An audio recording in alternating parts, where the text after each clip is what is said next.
As a bitch, when you meet her, make sure you dress her in the freshest fit. Get money out of, make them clutch shots when it comes down to the wire. Gummy bears, cross with gummy bears, had me geeking. Fresh as fuck, polo bears on my box of skiing. In the middle of the summertime, that shit crazy. Hit the gym, sweat for your health, stop being lazy. 32 in the compact for snake niggas sneaking. Still ain't see the haters, I can feel them niggas breathing. Made a light shine on them when they hear a guy speaking. Speaking on me, I'ma hit your girl this weekend. Yeah.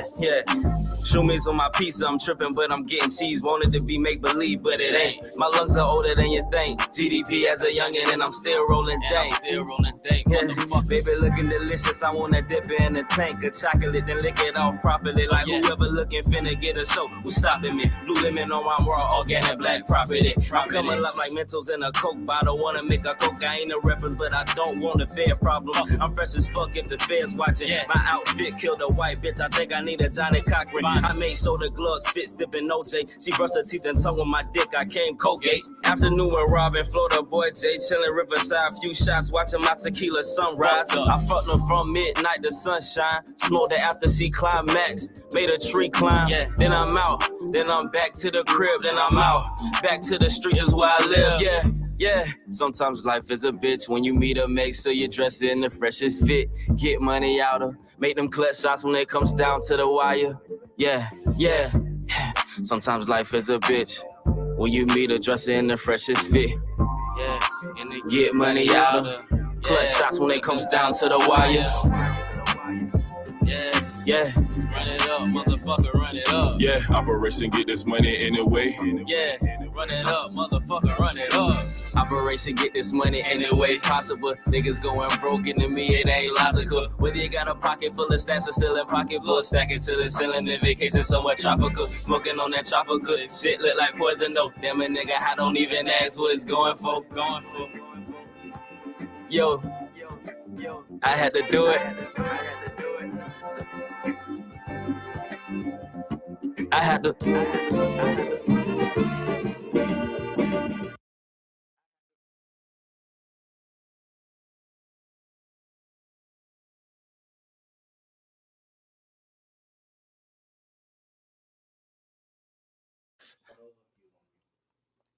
Perspectives Facts Podcast, episode 69. We are here. Got my boy Robert, aka I Gives No Fucks, black dude with glasses online. We got Dogg behind the camera. We are live once again. This has been the most productive week of the pod, of the platform, the network. We got about 20,000 views the last 7 days. We've all cracked over 40,000 views in the first 14 days of the month, on the road to 100,000 views. We got a lot of, like I said, just so much support, so many views, so many comments, likes, shares. We just passed the 3,000 subscriber mark, so I want all you guys to give yourselves a round of applause back home. You know what I'm saying? Make sure the like button reflects the views. I appreciate that. You know what I'm saying? A lot of hard work, a lot of hustling, a lot of shit. We just had to, you know what I'm saying, get it out in the mud, and just, like I said, come to the studio, building, a home studio, and just having, the homies and everybody believing in what we got going on, investing in it, the supporters investing in it, everybody commenting, showing love. And we're finally here, man. We're just growing the platform. And like I said, we've been dropping 5, 6, 7, 8, 9 clips a day, being consistent, shorts, reels, clips, full-length episodes, really getting back on that time for you guys and showing the type of dedication and consistency. So with that, we have a lot of good topics, man, and we're still getting down on these niggas, these Democratic puppets in my eyes. I don't buy the two Justin guys. Let me go back and look. Justin Peterson, right? That's one of the guys' names? Peterson. Justin Peterson.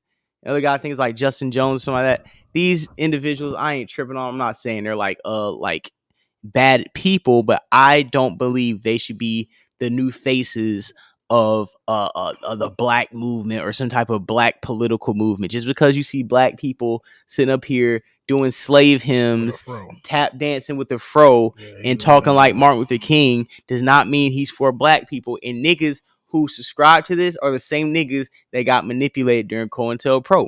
But I'm gonna keep it moving. We also gotta talk about a lot of these goofy ass. Exactly, bro. He talking like he 82. Fucking coon. Operative. Then we got people making top 10 lists, and I have to say it. I know I'm from the South. I respect a lot of Southern artists, but I just have to say this. Stop putting Andre 3000 in your top hip hop artists and rappers of all time. Stop it.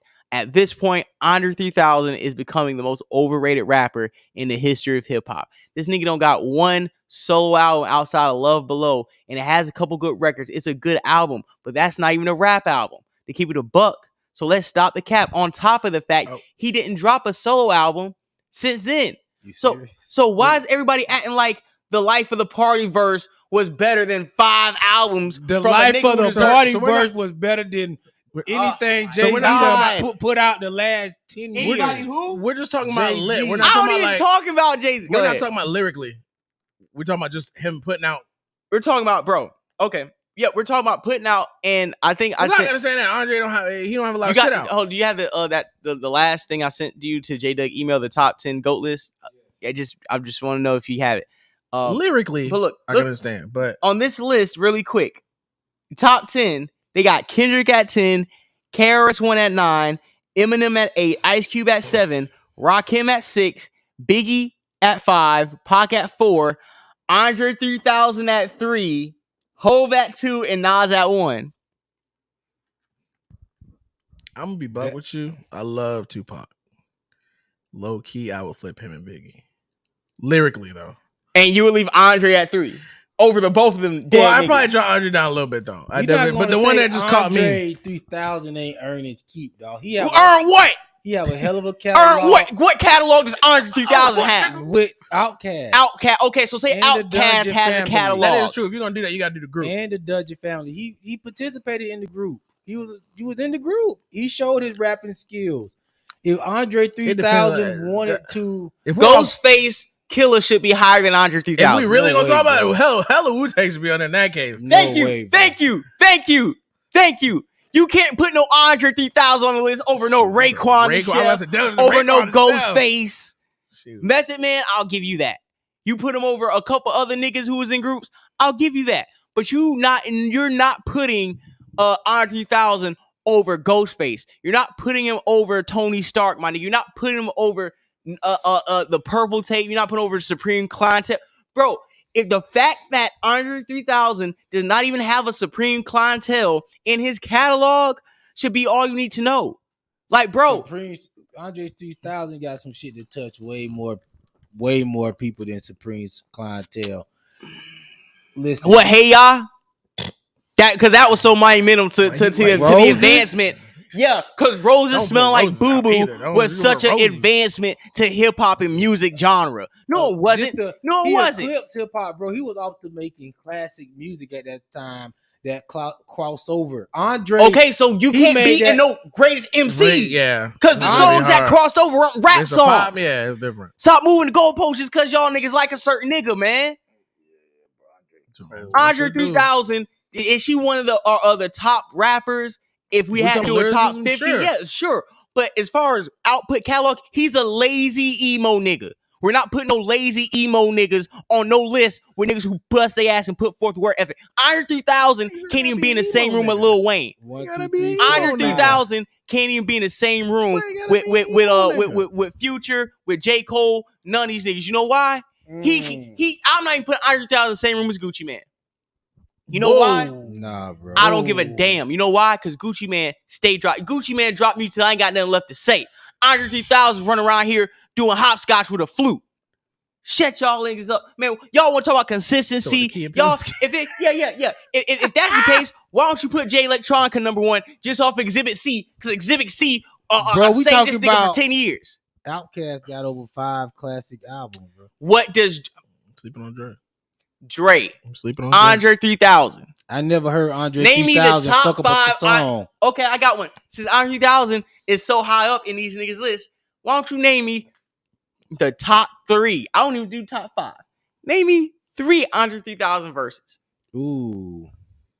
Any bitty precision with precision I kick, but make my selection on who I choose to be with. Don't touch. And then hold on. Let me stop you right there. Stop. That was Big Boy, nigga. No. That should let you know. Hey, you ain't got no. I don't hear you you just as rap I Big CC Boy. round That's how I town. know. No. That's how I know. As I CC round town, I hate to see No, her frown. stop. Stop. You lost, bro. You know Andre made Nah, that nigga, song, bro. Nah, one nigga. nigga's verse to get to Yeah, another. yeah, No, I had to just think on the song. He asked me off the top.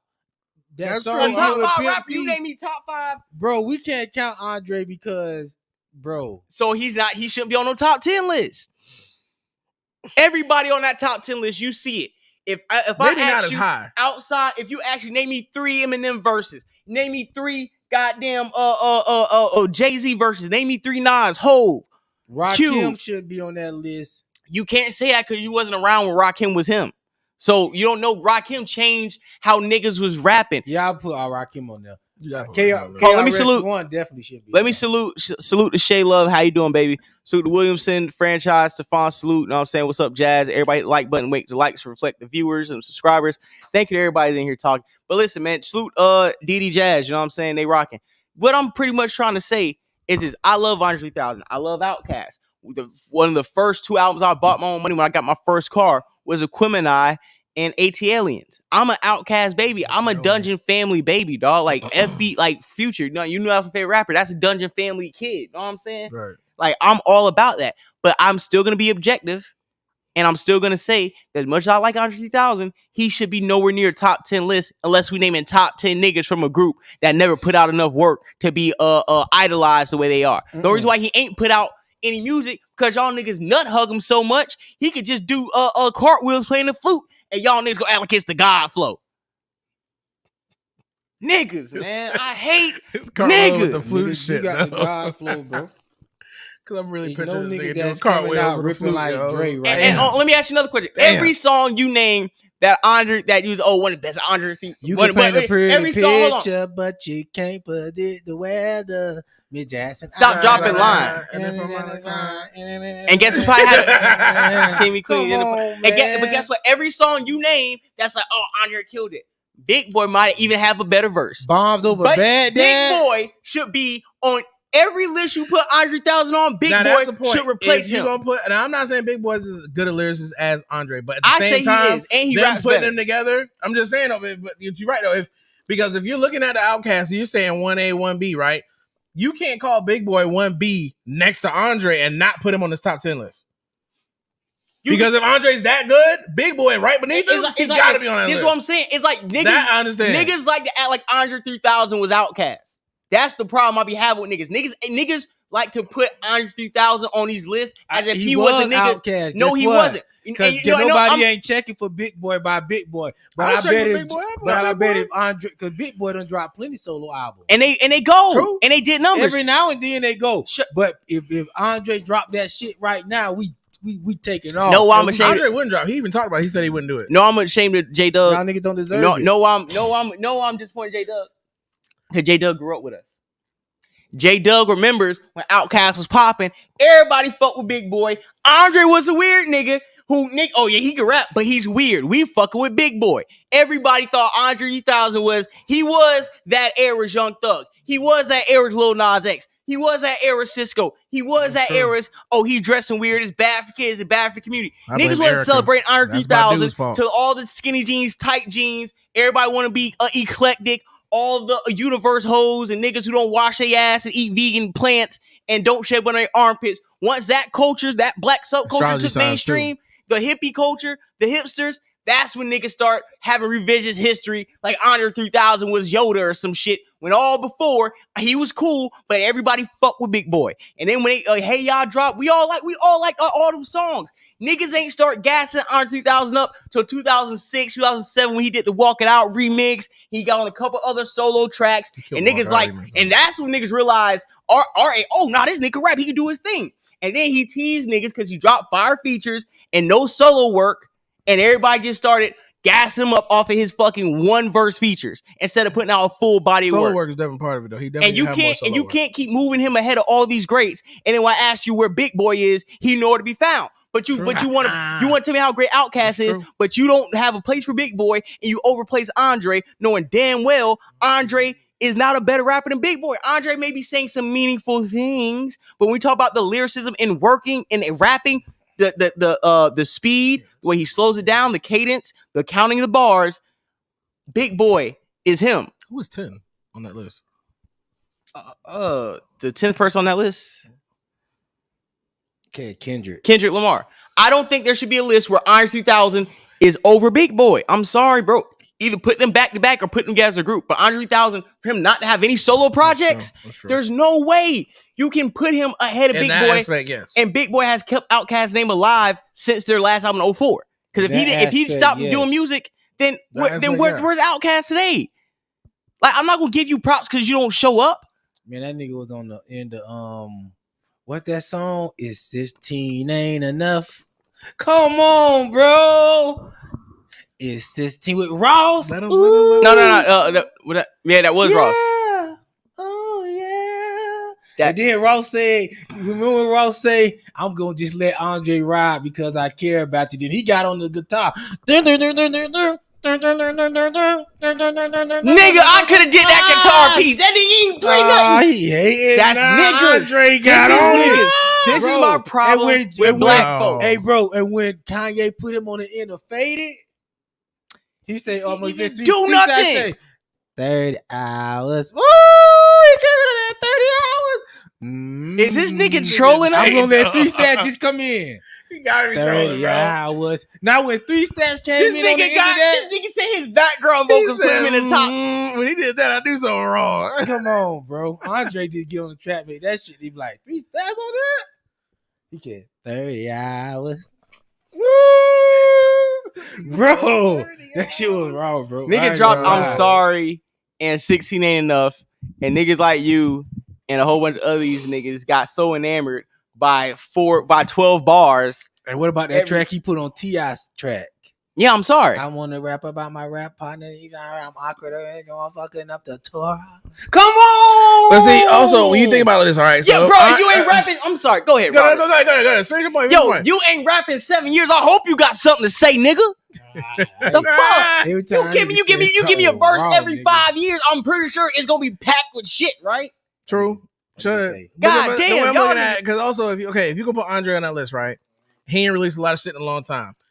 If it's not about lyricism, which I mean, in that case, if he was up there, it would blanket statements. What creativeness? What creativeness is all time great? William, explain what creativeness, what creativity did he innovate that wasn't there before? Go ahead, Robert. Before he says shit, because like if that case, if we're gonna talk about lyricists and niggas that didn't have produced a lot of shit, you could put Big L on this list and put him in the top five. Dog, that's what I'm saying. When you Big L ain't released a track since he did. You might as well but you can still put him on that list. Yeah, I'm saying you put We're gonna Andre, put Dre on there. If you put Dre there, you might as well put Jay Electronica and JT Money back to back at Big L was 4 and definitely 5. weird. Big L has some wild shit in his verses. And appreciate it, Cheryl. And this is what I be saying too. I want to go to Oregon. And this is the same reason why I be kicking Mos Def's back in. Because it be niggas like Andre 3000 and Mos Def that all you eclectic Grand Rising, I ain't ate meat in 10 sun cycles ass nigga. Y'all can't never give me something tangible to make these weird ass niggas in no top MC list. All you gotta say, oh, he's just creative. It's just different. It's abstract. Shut your dumb ass up, nigga. No, it's not. Nobody riding to this. When the hoes get in the wheel, me and the hoes ain't riding no Mos Def. Me and the hoes ain't riding no Andre 3000. I would put on that you scaring the hoes, J-Dub. You scaring the him hoes and Kanye. What, the Faded? Life for the party. Mm-hmm. I should have almost died. Yo! Put a green light with the hoes. Yo, on God, this is I see some hoes rocking the green light. Them hood hoes love that ready green to light. go right now. Oh, you talking ready to go right? I thought you talking about green light ride way. Man, see, that's what I'm talking about, man. This is some bullshit, J-Dub. Why you over here capping, nigga? All right, man. But bullshit, niggas. I said they ain't top I see what you're saying. I ain't never heard Big Boy get on the track and nigga like, whoa, Big Boy. What? Huh? Can you pay my bills with Missy Elliott? That nigga snapped. Big Boy be consistent. 85 South. I know you waiting for that. It won't be long, short. Only thing I remember it back ripped on with that In the Wind. Trick Daddy without Andre. You need to go and Big Boy got some classic, but I'm just saying, bro. I like y'all act like Big Boy was this nigga. The way y'all talk about Andre 3000 and Big Boy is like Big Boy was this nigga hype man. Y'all treat Big Boy like Flavor Flav, and y'all treat Andre 3000 like this nigga Chuck D. And I hate y'all for that because y'all treat Big Boy like he was the hype man of Outkast, knowing damn well he was what sold Outkast because Andre 3000 was fucking weird to everybody before 2008. Like, niggas need to stop with the revisionist history. 10 strap beard in 2020. Yo, Liddy Trees, man. Salute to Liddy Trees. Yo, Liddy Trees be here. No, Liddy Trees, that's a regular. That's my guy, man. That nigga lit. That nigga doing his thing, too. He's great with graphics. I'm going to have to have him cook up a graphic for this pod. But listen, man, all I'm saying about that list, salute to Mad Slander, because I want to get Mad Slander. I'm going to get him to call in, because I even had to hit Mad Slander up today. I'm like, bro, do you see this bullshit? And he was like, yo, y'all be thinking I'm crazy. Y'all be thinking I'm a hater until these hip hop niggas be getting these dumbass thoughts off. So, what's good, Louisville? What's good, Louisville? Salute. So, any final words on this Big Boy? Well, not Big Boy. Andre 3000 is not a top 10 great. He's not, to me, he's not even a top 25 great. I wouldn't even put Andre 3000. I would argue for him in my top 50, but he's nowhere near my top 25. He went on that list. I wouldn't say he's my top 55, but if somebody put him in there, I respect it. It was Wayne on that list? No, that's what I'm saying, bro. You cannot put Andre 3000 over Lil Wayne on any category, bro. So we talking about lyricism and album. Like, in that case, you gotta put him on there. Whose list is this again? Okay. This is beats, rhymes, and lists. Okay. Yeah, it's a. If Andre ain't got a lot of content, but he got lyricism, and Wayne got both, Wayne should be on that list. But that's how they judging it. But it's a lot of people that's from that golden era, like Andre 3000, that people don't always bring along. Oh yeah, late 80s, 90s, late 80s, 90s, early 2000s. Yeah, like now, bro, it's like it's a lot of people goated in there that they're not gonna take out just because of like history. Outkast was so original, bro. That was some left. Because Outkast like early 90s, late 80s. Yeah, they was 90s. Early in the game, so like they classic. But it's like the reason why you got to give and down south. But the reason why niggas always put Rakim in that top list, and niggas be like they don't know why. Rakim, but this is why Rakim changed the flow of rappers. Yeah, his rap, niggas was coming in, niggas coming in, and I come with the pen, got the Kango hat, and I do my dance. Everybody know I got the flow, and if you don't, I think so. Come on, everybody. Rakim came in that bitch. Some flows of hoes and and rock the shows. Rakim and Rakim gave niggas flow. Niggas didn't. He invented the flow. Don't sweat the tape. So with that, exactly. So with that, just like the nigga who invented the 3-pointer or who invented the sack, if you did something to change the game that is used to not like you have to Rakim is always gonna be in niggas top 10 and top 15 just because the fact that he switched the flow of hip hop and everybody after Rakim switched their flow, he will always be there. For a lot of niggas that I'm never gonna question what Rakim what is in the list. Like I can't question a Magic Johnson or Larry Bird. I wasn't there. Yeah. So I can't tell you, and because I've had privilege to see Jay-Z, Tupac, Biggie, right? Because I had privilege to see Michael and Kobe and LeBron, I don't have an appreciation for the first time a nigga seen a Dr. J, or Elgin Baylor, or George Gervin. True. Yeah, niggas. Oh yeah. Oh Westbrook. Oh yeah, we love LeBron. Magic. What about the first time you seen a nigga 6'5", run up the court with the ball like that? Yeah, it's a different feel you grow up with him versus. That's what I'm saying. We love niggas, and it's sometimes like same way we be looking at a lot of kids. Like, yo, you can't trash Jordan because you never seen him. Like you can't trash Rakim because you weren't there when like niggas talk about Wilt all the time. Like I know Wilt was a beast and everything, but I didn't see Wilt. I see his numbers and stuff, but I ain't see Wilt. So I know Wilt's a beast, but I personally don't have that connection to him like other niggas do who actually saw him play. Anybody seen Wilt Chamberlain play is in the bosom of Abraham right now. It might be a couple niggas still alive, bro. If you seen Wilt Chamberlain play, might be a couple niggas still out here. We might have to get the Ouija board out there to ask you what game you was at. That's all I'm saying. Like Bill Russell too. Like niggas always put them in conversations. Like I respect the greatt's, but you know what I'm saying? Yeah, niggas don't. If you didn't see him, it's hard. Hey yo, Pardon in the building. Hey man, Pardon. Listen, man. Listen. I'm about to start. I'm about to do a sneak peek of the shirts. pretty soon. So you know what I'm saying? We keep getting merch in. We about to go twins. You're about to go crazy with this merch. So I'm just excited for, you know, everybody. Ain't nobody come see Will. Ain't nobody. Hey, facts. Ain't nobody see Will. So we're excited about, like I said, we're excited about the merch dropping. It's gonna be crazy. You know what I'm saying? I'm pretty sure everybody was gonna be excited to, you know, finally support the platform and finally get something as far as, you know, like some clothes, some merchandise, some gifts, some cups, some trinkets.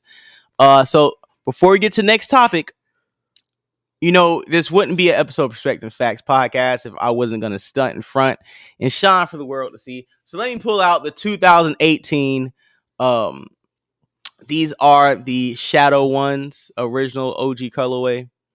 Dope shoe. As you can see, I wore them. I beat them to death pretty much. You can see a little heel drag on the bottom because these were 2018 shoes, but this is a very dope colorway, very dope pair. One of my favorite pairs of Air Jordans, one of the best colorways, and it matches my Billionaire Boys Club shirt. You know what I'm saying? We can't put the drip on without you niggas seeing it.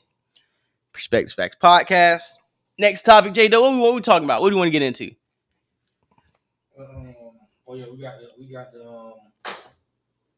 We got the main topic. FBA comes for Jordan Peterson for code switching. As we should. And when they say comes for him, we didn't come for him because I identify as FBA Foundational Black American. You know what I'm saying? I'm a part of the lineage. Mm-hmm. This is not a group, it's a lineage. Sure. And obviously, we had these two young men come out of nowhere giving us slave hymns and Negro spirituals about LGBTQ rights and gun control. And I feel like we are doing our jobs in vetting these two niggas and asking them what their black policies are and what their agenda is for the people that they represent. Thanks. And we can't 1 minute get mad at niggas joining in on COINTELPRO and the next minute just being happy black face in the high space and not question them because he's black. Just because you black don't mean we can't question you. We have to vet you. We have black to see. That's what I'm saying. Black people always want to claim. That's what I'm saying. Niggas always want to claim they smart. Niggas want to always claim, oh, we know what happened COINTELPRO. Where we at right now. But every time you see a nigga buck dancing, jucking and shucking and jiving, doing Negro spiritual. We need to vet, Lordy, we need to vet the each white other. man. Oh, I've won. We got this, Lordy. Every time you get a nigga doing all that type of shit, all you black people get mystified. You get charmed into disarmed. And when the conscious community is like, yo, who is this bozo with the afro? Y'all is sitting here, y'all stop hating. Y'all you stop cooning and you hating against him. He black. We root for everybody black. Just everybody like, black ain't got something to say. Y'all told me Kamala Harris is black, and that lady came out and said she was Indian and ain't pick up none of you sister girl phone calls since. Kamala got that. Somebody said on Twitter, Kamala won that presidency. I ain't heard from her since. And this is my problem. Not only, and we're gonna get on this is my problem with you niggas, with you dumbass niggas who vote for Kamala Harris, who vote for Joe Biden because he told you ain't black if you did it. You let Kamala Harris tell you she got high listening to Tupac when she was locking niggas up at the same time Tupac was still in Baltimore. And you sit here and let a Mexican with a silky smooth perm and a buck dancing square with a fucking afro come around here, sing a couple slave hymns, and y'all ready to buck dance to the polls again. That's my issue with black people. Y'all always want to act y'all conscious until somebody galvanize you emotionally with some type of symbolism and all that logical shit we was talking about at the barbershop and at the water cooler goes out the window because you niggas are so thirsty for a win. You'll take anything of representation as long as you feel included on somebody else getting a win. They don't want to do the work. Because all they're going to do is take away your guns and replace them with LGBTQ rhetoric. And it's not a problem. I don't have no problem with gay people at all. This is not the issue. But if you're black and you represent black people, you should have at least a few black topics that you address. Right. And because you don't, and when they ask you, the first thing you say, well, whatever helps black people helps all people. That is a talking point that the Democrats use like a get out of jail free card. And when we hear these things, and we hear you have the same talking points. That's what they white masters give it to them. And we hear you have the same talking points that draw red flags from other past politicians. And then we see you up there with the Escalade, what they called her yesterday, the Escalade activists with Tamika Mallory jangling her Cadillac keys every time an ambulance gets chased. It stinks to high heaven. How many usual suspects of black pandering do you need to see around these two young men in order for y'all niggas to wake up and understand it's a game being played on y'all head tops? Go ahead. We can play the clip. J-Dub, you can speak. Rob, you can speak. Whoever want to speak, I'm already said that these people was out of line for disrupting and having some type of insurrection down there in Tennessee. I already said these guys was wrong. Now, as far as black people like Tariq Nasheed, other black FBAs on Twitter and social media talking about, oh, this guy cosplaying, or he code switching, or he not code switching. Listen, I don't see nothing wrong with the man coming down talking jive talk, changing the way he talked, just like I was telling Boy J for the show. All these niggas changed the way they talk. Tariq Nasheed ain't talking the same way and talking about the same stuff that he was talking about then that he talking about now. So I feel like the young man should be able to get his money. He should be able to get his weight up with the Democratic Party. I don't feel like he's no type of agent or nothing. He just saying the regular old stuff that's been said. He trying to get his weight up. Don't hate. We talking code switching in the sense of the way we talk or the way what they're talking about? Well, they showed a video where he was talking to the white people and he was talking proper. But then when he came and talked to the blacks, he was talking all Martin Luther King. He sounded like Martin Luther King. And I was trying to tell Florida Boy Jay. But I was trying to tell Florida Boy Jay the voting class that's in in Tennessee that's finna vote for Democrats is old niggas. You know what I mean? Young people sitting there talking, you got reparations and tangibles and all this stuff. They're like, yo, I'm not finna try to appeal to these people. I need to try to appeal to the older blacks that still like the civil rights symbolism. That's why he was catching the Holy Ghost in front of the State House and talking like Martin Luther King. So you're pandering to the old and buck dancing, and you're okay with this young nigga cooning and pandering to the old black demographic. Are you saying you're okay with him being a fake ass nigga in order for some old AARP senile ass, we gonna march for civil rights, but I want to be next to Whitey ass, we moved you to the suburbs, so I ain't got to parent you no more ass, I got a pension and I got a 30-year job, so I ain't got to do nothing for the rest of you niggas under me. We gonna smoke crack all decade ass niggas. No, I'm not cool with no Democrat, period. But like I was telling you before the show, social media is not real life, bro. The people that's in a voting booth is not the niggas online and Twitter spaces, bro. Talk about FBA. Those not the people you're gonna appeal to. The 9 times out of 10, them niggas can't vote. 9 times. Oh, why? What you mean? What you mean? The nigga that's on FBA on Twitter talking about FBA and Tariq Nasheed Twitter space. Those the niggas they talk about that can't get an ID. Stop! Don't do that. Don't do that. Don't do that. That's what the Democrats no, we're not. For. No, they're not. We don't got an ID. You can no. FBA, you're basically saying that black Americans who support reparations and what Tariq Nasheed's talking points are is a bunch of felonious thug niggas ain't got their life together, and that's the complete opposite. Ex-players. You're talking about scholars, you're talking about entrepreneurs, you're talking about business owners, niggas like me, young niggas who got a bag, who ain't working for no white man. Yes, but either who can actually say what they want and step on the front lines because we subscribe to what Tariq and these other niggas say do for self, right? Tariq don't say do for self. Tariq say beg for a check, bro. Listen. Literally, that's his message, bro. No, Tariq did never get online and say, "You're gonna say y'all can do for y'allself." As soon as he do that, bro, his audience gone. What do you mean he does? What do you mean? He preaches do for self, bro. No, he preached beg for a check, bro. You're talking about we gonna get our check. You cannot take a talking point that is actually true. Mm-hmm.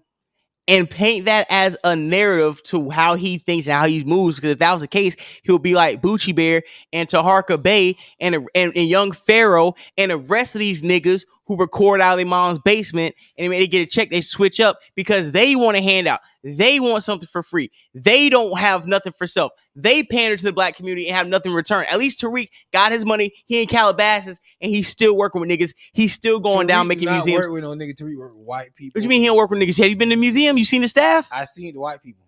You seen a few white people at the event, and now you can't make false narratives. If we're gonna have a serious conversation, bro. White some white people. But that's beside the point. This is what I'm saying. This is what I'm saying. This is what I'm saying in a nutshell. The people that follow Tariq Nasheed, these are not the people that serious politician is gearing their campaign toward. They look toward donors from people who want to stop guns, LGBT, trans right. So you saying these old ass niggas who doing the slave hymns and hitting the tambourine, they're serious voters and they have voting interests. Yes, they got that's the people. What are they voting for? What are these old niggas? What have these old ass, decrepit, black ass senior citizens got ever? No, I'm not saying they get nothing done. I'm just saying that's who they're pandering toward. That's the voting You're saying, base. And what you're saying and the people is that listen to Tariq Nasheed, those people is a very that's the radical minority, bro. That's all I'm saying. Can we? So you're gonna play him doing his church act? Mm-hmm. Let me see this. Yeah, let's watch this coon ass actor. And his paid and bought for the white man back. You got a white wife? No, they bought him a black wife. You know he likes white that's women. the black wife with the dread? Yeah. Why she gotta be brought for, dog? You know what's funny? Tariq Nasheed got a white wife. You know what's Tariq funny? Nasheed literally got a mixed wife, bro. His wife name is Peanut. And y'all don't say she's white. No, she's not white. She's Ain't mixed. no way. She's mixed, but her mom's white. That's what happens when you mix. What's wrong with him getting a mixed woman? But what's wrong with this man having a real black? How you know that's his wife? Woman? You know what? You one of the same niggas that believe Andrew Gillum had his wife until he got caught with his ass in the air with them drugs and the boy in the room. See, that's the problem with y'all niggas. That's the problem with you niggas. Y'all believe niggas like Andrew Gillum and this possum head ass nigga right here just because they black and they got a suit on. I was told that if your daddy was black, you was fine. Now the mama white, you can't be fine. Oh no, yeah. Niggas gonna move the goalposts. If it's somebody they don't fuck with, we moving goalposts. I could have. If it's somebody we daddy fuck black, with, you good. Was the daddy not black, so not. No, not with treating the sheep. We gotta move goalposts. No, if you got a white woman in your house, that means you gotta protect the interests of white people. Period. You got the most delicate species in America in your house, which is a white woman. Next to that is a white woman kids, bro. You're not wrong, now, bro. You're not wrong. To the people. Have to go there. Peterson, the second of two black Democrat lawmakers that Republicans ousted from the Tennessee State House over gun protests, was sworn back in on Thursday, taking an oath on the state capitol steps after he was reappointed. We got news of a resurrection of hope, of a resurrection of justice, of a resurrection of faith, even in Tennessee. And I'm so glad. I'm so glad. You know who that nigga remind me of? You know that Baptist nigga preacher. You know that nigga who be doing them videos, Time Traveler from 2005. That nigga like a time traveler from 1970. So 1965, yo, right in the civil rights movement. He came back. You know, you see the way he moving his hands, like he talking. This nigga up here talking jive. No, you know, I'm gonna tell you two things. He reminds me of put on a lot. He reminds me of Tay Diggs on Malibu's Most Wanted. Yes. Thank you. Yes. Thank you. That's who he is. Exactly what he's playing a role. And it's funny, if you really listen to his cadence when he's saying all this pro-black shit, he cannot lose his white suburban accent. Ask me how I know as a black suburban kid. I know my kind. I know niggas like this. You had a choice. So he's on Tennessee State Senate, right? That's what I read. He's from Tennessee State. Yeah. If you Tennessee State, he don't sound. He don't even sound like he from Tennessee. No Tennessee State, nothing. He don't even have a country like they got him from. Bro, they got him from Ponte Vedra Beach. They got him from a good area. They was That's like, what hey, I'm you want a saying. job? And listen, wait up, he finna get a listen, check, and hold on, and replay it. Go back 10 seconds and replay. If you really listen to when he's saying these words, he ends all the words. You still hear the suburban Oreo accent as he's talking. If you listen closely, a suburban whisper like me and Robert pick up on it. Yeah, true. But play it again. I want you niggas to really hear how he sounds. It's gonna break through this little civil rights chicken jive he's kicking. Of a resurrection of faith, even in Tennessee. And I'm so glad to be fighting with you, to be marching with you, because victory is ours. That sound like a Baptist preacher, bro. Black people like that type of stuff, man. God, man. Thank you. I need patriarchy. Man, patriarchy. You cannot call here. I need the link. I need patriarchy. Is that who I think patriarchy? I think I need patriarchy in here. I need this nigga in here right now because I'm tired of acting like black people ain't falling for the banana in the tailpipe once again, and we ain't gonna question this goofy ass nigga just because he black and he on TV. Now he the chosen one with no question. You got a goofy ass Tamika Mallory next to him, and nobody's raising an eyebrow. Salute the patriarchy strikes back. What's up, man? Man, what's up, man? These niggas got me fucked up tonight, man. So the funny thing is, I thought long and hard about this situation. Right. What you're saying from this guy, this is a very smart person. This Justin person is very smart. So not only, like, you can see the previous video, right? Like, let's not look at him right now. Let's look at the video that he made while he's in college, right? Right. We're dealing with somebody that is not stupid. Okay. We're dealing with somebody that is, and what this does is it causes me to really like question nature, right?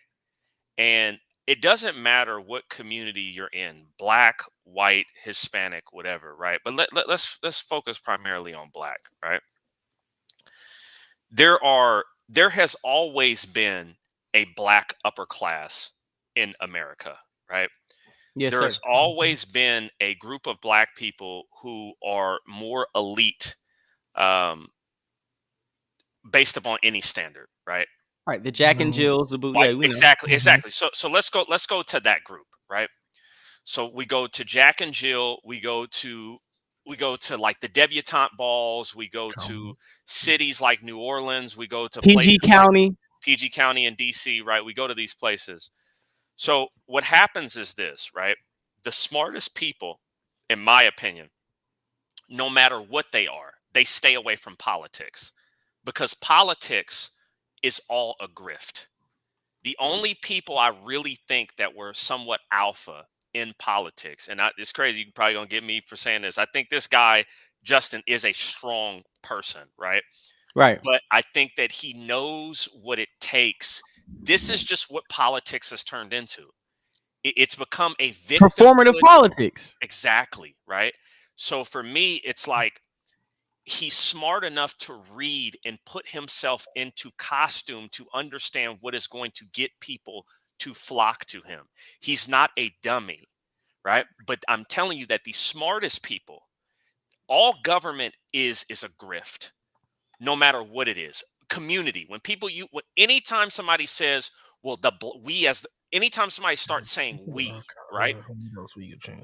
When you start saying we, well, we and us, and you start using these words, it's because you want something, but you want other people to do the work for you. And like, this is basic politics 101. There's a bunch of black people who are very smart. I think there's a guy, I forgot his name, the head of Worldwide Technologies, Janice Bryant, right? Like the lady with the staffing company, right? Right. Rich black people. We don't know the first thing about them. You know why? Because they stay away from political stuff. And it's the same thing with white people. It's the same thing. That's what I'm saying. White people, same shit. The same way. Like Elon Musk is not trying to run. Number one, he's not an advocate for his white race. He's trying to distance himself from people as much as he can, and he's trying to explore new frontiers. And that's the same thing when it comes to black people. We know, like I've told you before, we know what civil rights was really all about. It was about an elite class of black people that did not want to live around other black people. Facts. And so this is what this guy is. He's smart enough to recognize that if I put on this costume, people are going to fall in line because I put on and it's sad, but unfortunately, you have to, as much as people want to criticize him, we have to have an honest conversation on the people that voted for him and just the system in general. I agree. And my thing is this, right? I second what you're saying about his intellect, about how politics is just performative, on how most of these policies are already agreed upon. It's just who are we going to select to sell you what's already been agreed upon to push forward. My thing is, once we see these things, once we know these things, because you're not stating anything that people have to dig deep to find out. These are just basic observations. My thing is, once we see red flags or certain people who have been put in position to sell us this type of narrative, it's our duty as Black Americans, not even just Black Americans, as Black people in America, to not to call, not, I don't even use the word call people out, but to at least question you, vet you, and see, are you grassroots or are you a shield for a political party? And I think Black people in politics should be politically savvy enough to be able to have a open discussion to tell the difference between the two. Once Black people didn't vote for Trump, we knew we weren't politically savvy. Okay, so once again, you're using we. The smart people out there do not need a leader to guide them. And what I'm telling you is that they use racism, they use this imagery, right? What's the difference between this guy and Colin Kaepernick? They both grew out an afro and everybody fell in line behind them. Colin Kaepernick, like most Black leadership, was biracial. And we don't even want to get into who was really all the Black leaders historically, with the exception of like Martin Luther King. Light-skinned biracial niggas who were taught by lighter-skinned mentors. So the thing is, all of this stuff is just a grift, and people will continue to fall for it because people who are dumb really think that they need a leader. And this is most people of every race. Everybody wants a mascot. And I have to be honest with you. I can't just blame. I know Black people may have put this guy in position, but when I look at the people that were behind him with the storming and all of that behind the cat, it's a lot of white. Look, you have this woman who's an Arab, right? You have a lot of other people behind this.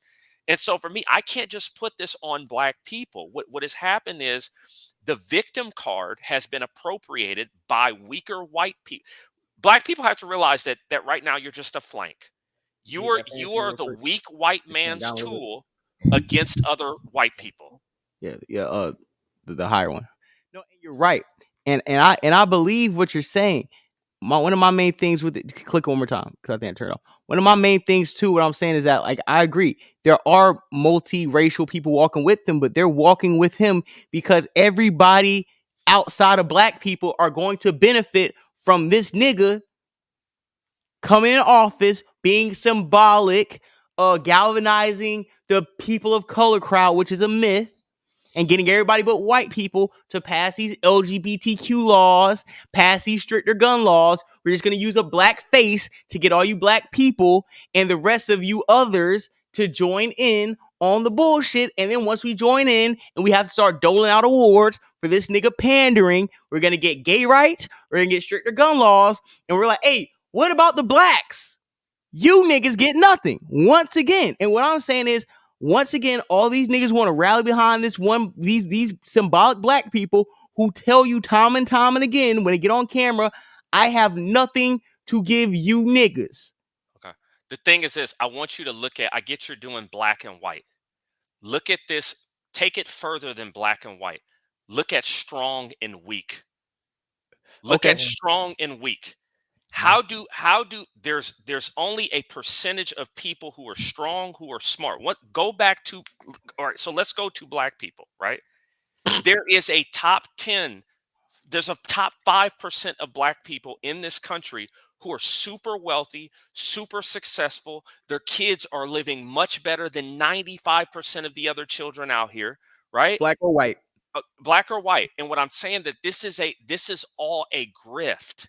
This is a grift because Black people as a whole are used as a flank from weaker white people against stronger white people. They're just a football. That's why everything right now is racism, racism, racism, racism. 20 years or 15 years ago, white people didn't talk about racism. It wasn't until Donald Trump came around that they could use this racism stuff. The weaker, like, look at who's marching by these people. I don't see a bunch of 6'5" Luka Doncic white people marching next to these people. I don't see a bunch of CEOs No, a bunch of women and soft ass white guys. Okay, so once again, strong. Look at it like that: strong and weak. The weak white people will. This is how it's been done historically. The weaker white people will team up with minorities to go against the stronger white people.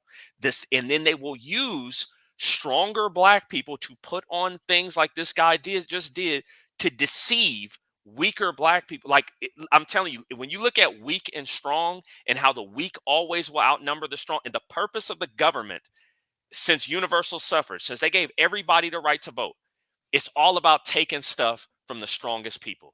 When you make the most money, the government's taking it from you. When you're the strongest, we got to pass laws against you. And not even to cut you off. And notice one of the funniest tricks that were played on black people, especially during like the 40s, 50s, and 60s. Once the rest of the world seen how fast America was advancing with capitalism, black Americans got duped in by foreigners and Russians and were brought over there to push communism because they didn't understand that if you, as a black American, subscribe to capitalism like the rest of America, you're going to usurp every other country. So we have to convince you that a capitalistic environment and a system does not benefit you, black man. That's why you've seen a lot of the black civil rights activists and niggas were a part of the socialism shit. They thought everybody's supposed to get equal rights, but they didn't realize that they were only a pawn to the people who didn't live in capitalistic environments, who couldn't progress financially the way white Americans were. And they feared that if the black man subscribed to that America, not only do we have to fight against the white American, we're going to have to fight against the black American who's going to be getting this money. Black people's biggest trick in the 60s was subscribing to communism. Yeah, the thing is, so once again, and now the biggest trick is to make you believe that you're poor and you're not. Right. And that you're oppressed and you're not, right? Now the biggest trick is to get you to believe that you're an oppressed victim, because they threw class warfare out. Class warfare is gone. Now it's racial warfare. Like the racial stuff, it's been going on for it was more like when we looked at Occupy Wall Street, the 1% versus 99%, that stuff went out really quickly. So then they started picking up the racial stuff. And the racial stuff, they've got black people to somehow believe that they're oppressed against white people, and now they're trying to side with people that are outside the country to destabilize the country. Because if black people here were their own country, they'd be doing much better if you look at the numbers than like they said black Americans. They said black Americans, even with the 1% they say we own, we'll be one of like the richest countries in the world. Just black Americans will. Yeah. So that's what I'm saying. So, but now what they'll do is they use we have to convince people that they're oppressed. We have to convince people that they're victims, so they can be convinced of something that they're not. Nah, keep going. Nah, and I'm right there with you. Yeah, so that's how they get people to believe in things like Pan-Africanism and all this kind of stuff. So, and like I said, my main thing too with this whole thing is what I really ask black people to do is get politically educated. Stop listening to CNN and Fox News and you tell me you've been watching or listening to politics. You're going to have to go to Rumble. You're going to have to go to some of these alt-right websites, some of these extreme socialist websites, some of these liberal websites. You're going to have to sometimes sit in the same spaces as the enemy or as people that you don't agree with, just to get a balanced perspective. Because what a lot of black people don't like to admit is that Fox News has a black demographic. And when you ask certain black people why you watch Fox News, you know what they say? I got to keep my eye on the enemy. What they're really telling you, without telling you, is I need to keep a balanced perspective, because just because CNN makes me comfortable doesn't mean that CNN tells me the truth. Right. Yeah. Well, the thing is this, I would tell them not to trust the system or become political at all. I would say that politics is not going to save you. When we look at other groups, right? When we look at, like, so for example, when we look at the Asian countries, they're mainly one party system. Politics is not the answer, right? Like they're being pragmatic. If I look at countries like Singapore, Japan, China, they're pragmatic. Like they'll be communist, but once communism, China will throw off communism in terms of its economy faster than anybody else, because they know that the opposite is what grows. I would say that you say for black people to get more politically active. I honestly, I say get less. I say that knowing that politics is not the answer and politics is not going to save you. These people, they're all corrupt. I mean, we can just see it right there. We saw it with Literally. Justin Peterson. It's not going to help you out. They're not going to say, like, how many times are we going to go back to this well? Like, how many times are we going to go back to, well, I hate you to use the word we, but when I look at people, like, how long have people been waiting for the government to save them? And it's just not going to happen. And so I feel like you kind of have to make plays outside of government. I think once you start reaching into things that are more economic, business oriented, then that opens up something completely different. I think politics has been the issue. And I agree. And I think not only it's like this, if we knew how to play politics right, like other subgroups, then I would say go to it. But we refuse to learn the game in order to get what you need out of the game. So like if you don't want to play the game because you're too soft or you're too mesmerized by the people that are in higher power, then get out the game. Because obviously when you get to the table, you're so happy to be at the table, you don't start demanding things and banging on it and making your presence known. You're just there to take photo ops. When the Hispanic is at the table, they make sure they brothers and sisters getting across the border. They're making sure they're classified as white back in the day. Don't class me with the colors and nothing like that. You know what I'm saying? When you see the Asians come over, they're making sure they get grants and loans. They make sure they get put in certain neighborhoods where they can exclude everybody else and have their own little Chinatown, their own little Koreatown, which is dope, which is cool. But at the end of the day, other groups have came to the table and got things off the table. Then when it's time for us to come to the table, we so happy Mass to let us at the table. We too busy celebrating during the meeting. Then when they meeting adjourned, everybody else got their little pamphlets of what they got, and niggas just sitting there taking pictures, showing all their teeth. But the thing is this: if Asians were not, the Asians are largely apolitical, right? Like the thing is this: if Asians were not top earners in the country, nobody would care. Like it really comes down to, I'm telling you, it's the things outside of politics that matter. Politics should be the last step. I always say that black people need to get their business. Stop all this begging. That's what matters the most. When you have that, when you have the things outside of the state, then you go to the state. So when it comes to Asians, when it comes to Hispanics, now Hispanics, once again, this is a flank move by weaker whites to beat stronger whites, as it's always been from the beginning of the country. Well, no, since like the Civil War, right? Right. There's always we've always got to find something to do about these whites in the South who are 6'5", who beat us, who beat the people in New York. We've got to find something to do. We couldn't. We beat them by flooding in half of Ireland to win the Civil War. Now we've got to flood half of Mexico, and that's always like the people in the North always want to maintain their grip on the rest of the country, especially the coastal elites, and they don't have a large respect or any respect for people in the Midwest or people in the South. And so that's always been a thing, and I think that's why the Hispanic thing became so big. That's my opinion. I mean, I could be wrong, but that's my opinion. And low key, and I already know, like, because I'm not gonna like sit here and get too much on like the true American and what's not the true American, because that's too much of a rabbit hole, right? But when we want to talk about whites, right?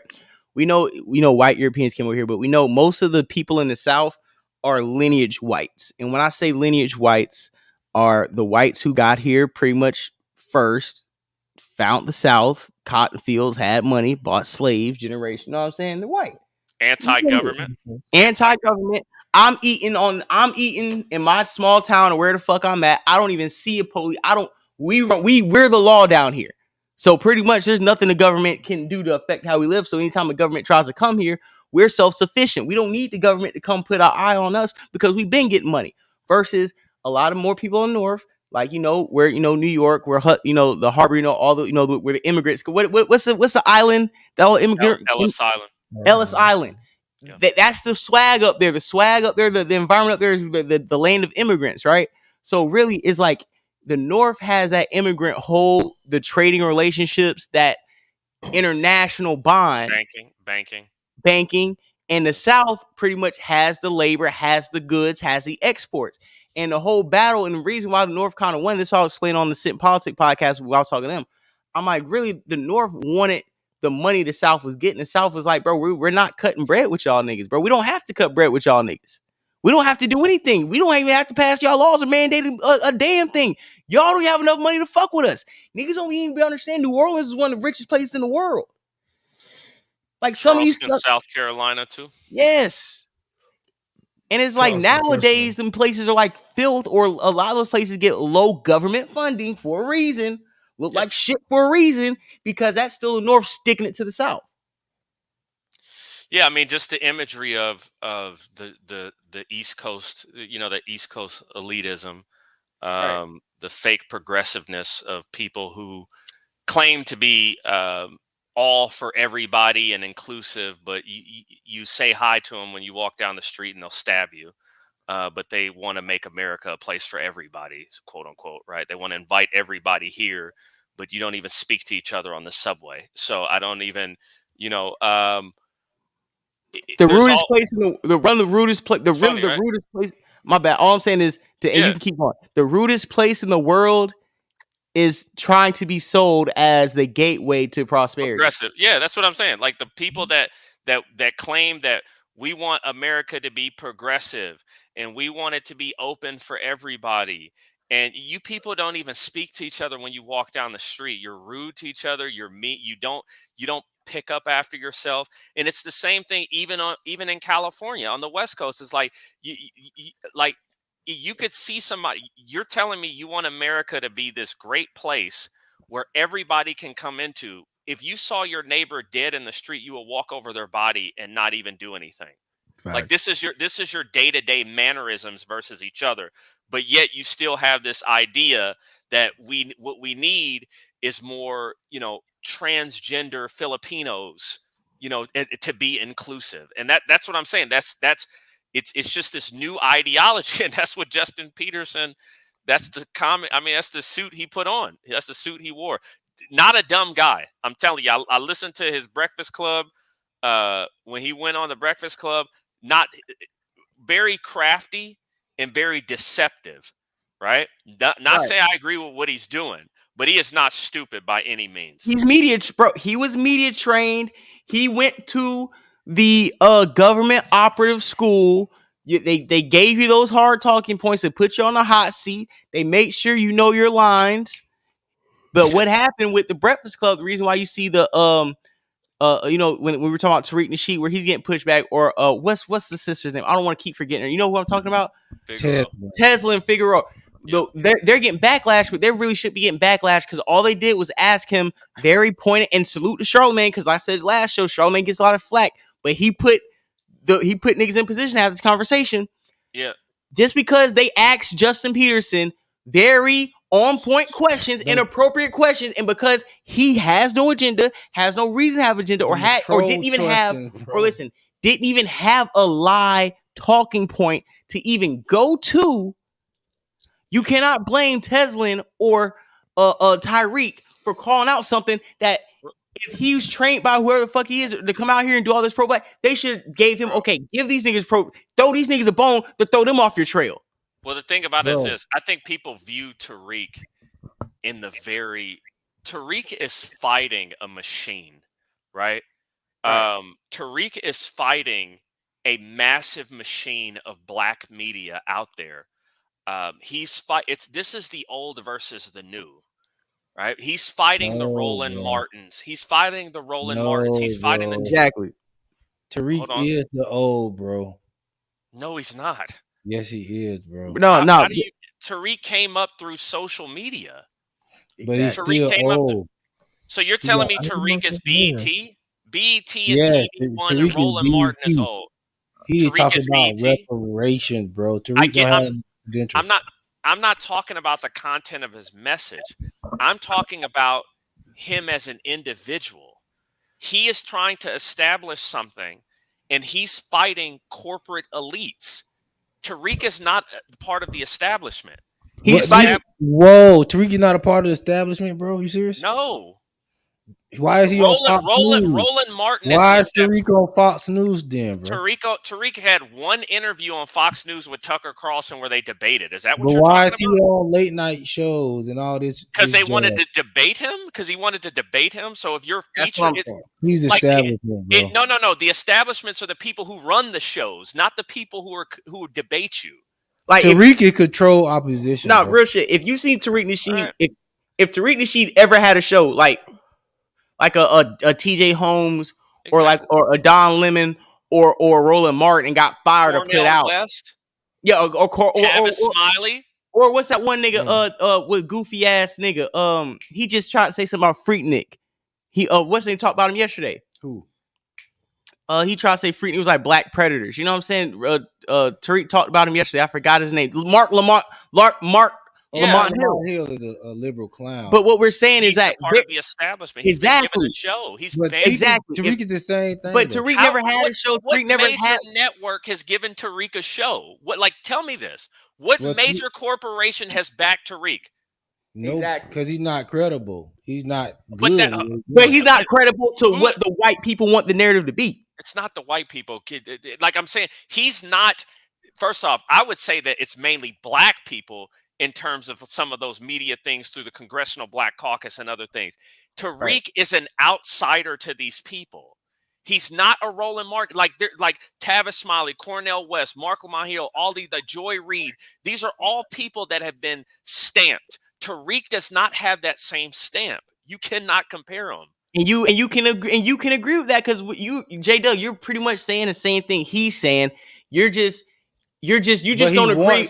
But what I'm saying is you and Patriarchy are saying the same thing. Y'all just have different reasons behind why you think he's on the outside. You say he's on the outside because you think, J-Dub, you think he's on the outside because the people put him on, but he can't. You think he can't get in or he doesn't want to get in? He definitely want to get in. He can't get in. So you think he wants to show on TV? That's why if Fox call him, he gonna go run it. If you don't want to get in with establishment, bro, you don't even go on Fox. Pierce, I thought Tucker Carlson was a racist. Tucker Carlson got on there and called him a coward, bro. He didn't do anything. He didn't say anything. He didn't get on there and say, yo, your mom used to be one of my hoes. He didn't do none of that. That nigga but why? So you wanted him to go up there and nigger it up? You nigger it up everywhere you else go. This is the thing. I thought we don't call switch. If you have this is the thing. I hate corporate media. I can't stand corporate media. And I am all for any outsiders fragmenting our existing establishment of corporate media. Like Tariq, okay, so you have a problem with Tariq. Tariq does not have the ability to take debate questions in a presidential debate like corporate media did and give them to Hillary Clinton before the debate. Right. Like that's what I'm saying. Like I think that what was that lady's name who did that shit? Donna Brazile or whatever her name was. You got the power to go on the Breakfast Club and just start asking all type of crazy questions that they know don't make no sense. You asking this guy about reparation. This guy's like a lawmaker in the Pacific District, bro. He can't do anything about reparation as a whole. He can't. But he can do something about gun rights. Like that's what I'm saying.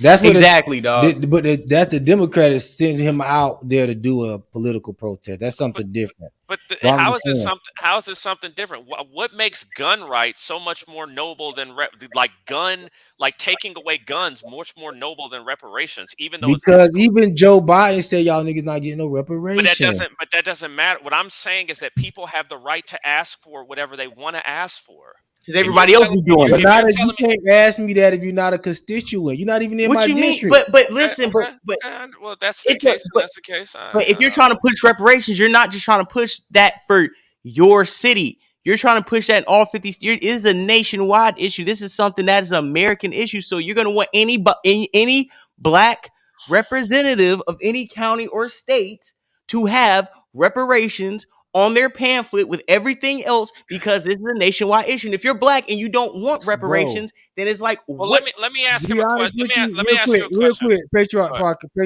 Real quick. To have reparation on your ticket as a politician is political suicide, bro. But you're advocating to take guns away. Exactly. Bro, it's donors. It's donors that donate to that, bro. I don't care. Donating to reparations. Bro, you see the law that just passed in Florida? Like, we're not even gonna have to have a. Bro, we're gonna be able to go in and buy a gun. We can go in and buy. June 1st. I'm not agreeing with him, but I'm just telling y'all. I'm telling you this: taking away guns is worse than like I get it. If you're not for reparations, that's fine. But taking guns away is some of the worst, most vile shit out there. But then that's why black people should be messing with him. See, black people fine with taking the guns away long as we get reparations. That's what I'm saying. They put him on the. They put him on the Breakfast Club. No, because it's not crazy question. Because you know what? I don't think that's totally correct. Because I think the same people that are looking at him like, why do you not have a reparations plan? Or the same people that's looking or have a narrative or a reason for it, or the same people looking at him like, why are you advocating for taking away guns as a black American? He been paid. The Second Amendment, like this, like I get it. To take away guns, if somebody tells me if I have to listen to a reparations person or somebody trying to take away guns, I'd rather listen to a reparations person. Like that person has more credibility to me than somebody trying to take a fundamental right. Yo, white people would give you reparations for you to take their guns. No, I understand what you're saying. I'm just telling you why he's doing it. It's the people that's donors, the higher up people that's pushing that. That's what he ran on, and that's why he did it. I'm not saying he right or wrong. Cool. But I do think it is crazy for black people to get him on the Breakfast Club and then ask the man about reparation. You cannot, as a politician, run on a platform of reparation and think anybody going to take you serious. Ask Marcel Dixon. You're right. Let's run. You're right. Let's run on a pro-gay, anti-gun. That makes way more sense. That'll make brain money. Not make sense, but it bring money though. That's what I'm saying. But politics. But it's like, that's what people donate money. But listen, so you're saying this, right? So we agree. So let's say everything you just said, right? Say we agree to your points, right? So if we agree to your points, this is what it's going to take for him to do whatever in advance. So why should we support you if what you are being funded by goes against all of our interests just because you're black? Y'all shouldn't be supporting no Democrat, period. See, that's what we're trying to get black people to But we're not. But this is what I'm saying. But if you see Democrat, you know he's up to nothing good. Okay. See, we have to go cherry pick. See, y'all want us to cherry pick each Democrat and say, oh, he black and if he a Democrat, period, black people, he going against your better. So listen, so you said that, right? And we're gonna say, and guess what? You're right. So isn't it strategically correct for the Breakfast Club to line this nigga up and do an interview knowing he's not vetted and knowing we're gonna trip him up and expose him? That's what niggas should be doing. Okay, look at this black Democrat who's preaching anti-gun LGBTQ rights that people aren't aligned with. Okay, so we're not. So let's bring him up on here and expose him to take away credibility. It's better than them softball interviews he was given by MSNBC all week long. Exactly, dog. It's better. They trying to make this dude out to be some type of national hero, and I'm not here for it, bro. Like the thing is this. I'm down for any type of pushback. Is reparations off the wall? Some people may say that it isn't, relevant to the conversation. But the thing is, he knew what he was doing by going on the Breakfast Club. He knew what arena he was walking into. He knew that he wasn't walking into MSNBC. He wasn't walking into CNN. He was walking into the Breakfast Club. So you, at that point in time, you know what the audience primarily is in terms of demographics. And you know that question has, as smart as this guy is, he's not stupid. He knows that question was going to come up. Yeah, but the Breakfast Club. You want black people to put you back in. You want black people to have another vote to put you back in and restore your position. Well, let them ask this question. But this is what I'm telling you, though. This will go back to what I was saying at the top of the show. The people that's going to vote for him in his counties, in them backwoods of Tennessee, and all over those areas, is not the niggas online talking about reparation. It's the older people. What J Doug, and I agree with J Doug on this point too. What J Doug is saying is, I hear y'all, but his specific district that he represents is predominantly them old church folk niggas. So he may know what y'all niggas is talking about, but for the demographic that he has to get the votes on, is not a lot of young niggas there who who are even going to be voting for reparations. That number of young folk in Tennessee who have that reparations plan don't represent the majority of the black vote that he needs to dominate in order to even contend with whoever is going against him in his district. Because even if you have a black vote in most districts, don't mean you win it. You know why they asked that question, bro? They asked him that to see if they were going to fuck with him on social media or not. Point blank, period, bro. Is you down with the FBA and the reparation talk? If you say no, that's the everybody on Twitter know. Oh, you're cool. We don't fuck with you. Blah blah blah blah blah. That's what it is, bro. It's not in the meetings that he go to, bro. That's probably gonna even be brought up, bro. But the thing about it is this: what you're saying is a change of guard. Okay, let these people. I don't agree with everything that everybody says on Black Twitter. I don't agree with all of it. But dude, like, come on. For the last 60, 70 years, we've had Tavis Smiley. We've had Michael Eric Dyson. We have Cornel West. Tom Joyner. We deserve somebody. We deserve a new form of person. We deserve somebody like Tariq deserves a shot. You may not agree with the guy. You may not like the guy. But is he really worse than Oprah? Like, seriously. And Oprah was backed by the machine. He's the same, bro. Okay. And let me right. and you want me to believe Tariq she's the same as Oprah? Like $2 million, bro, and open up a shot bar, bro. Listen, this is the point. That money could have been invested in getting some black people jobs or something. Black people got jobs. You act like black people don't work at the Hidden History Museum. They do. What is Oprah? They do. There's niggas in Crenshaw who are employed by Tariq Nasheed, and they're black, and they work at the Hidden History Museum, and they get their checks, and they pay whatever bills they have. What are we talking about? Oprah got us one of the worst presidents we've ever had, bro. Like, and gave us KFC free chicken dinners during the recession, and then shut it down because niggas was too hungry. It's time to move on from this historical Roland Martin. It's time to move on, bro. We got to get some new people in here. We've got to get new media. But it's not to the next grift, bro. It's to go. All black people should be first of all supporting Trump. The government is a grift in general. Salute the honorable Mufasa for the $5, man. I appreciate it. We're gonna get a biggie bag right when the show ends. Know what I'm saying? We're gonna get right. Thank you.